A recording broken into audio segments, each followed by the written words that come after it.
एक भक्त था, लड्डू गोपाल जी की सेवा करता था, पर उसके जीवन में इतना कष्ट था, इतना दुख था कि वो रोज लड्डू गोपाल जी से प्रार्थना करना था, मेरे जीवन में सुख आ जाए, मेरे जीवन में सुख आ जाए। 10 वर्ष निकल गए लेकिन उसके जीवन में सुख नहीं आया।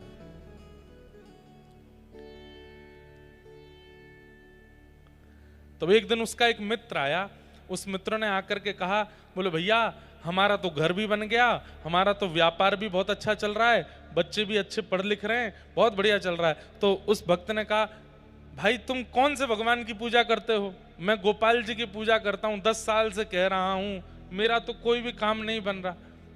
उस भक्त ने कह दिया, मैं तो शंकर जी की आराधना करता हूं, शिव आराधन करता हूं, और सुनो हम तुमको एक राय दें। बोले क्या? ये गोपाल जी की सेवा आप थोड़ी तुम कम करो, शंकर जी की आराधना करो, शिव भक्त, शिव जी जल्दी प्रसन्न होते हैं। और मेरा आपका हम सब संसारी लोगों का स्वभाव ऐसा ही है, जहां की तरफ हमको लगता है कि पड़ला भारी है, हम वहीं की तरफ झुक जाते हैं। एक क्षण लगता है हमको छोड़ने में, अविश्वास बहुत जल्दी आता है हमारे मन में।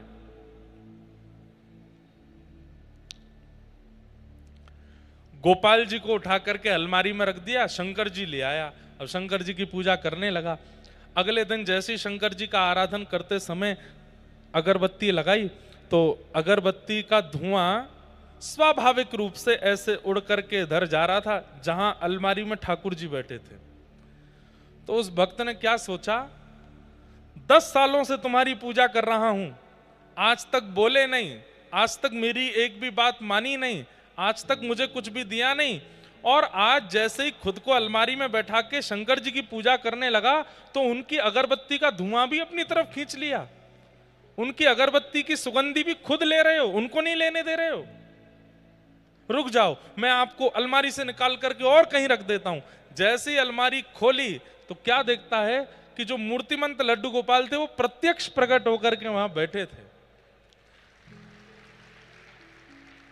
क्यों? क्यों? क्योंकि 10 साल उसने सेवा करके ठाकुर जी को मूर्ति ही माना था।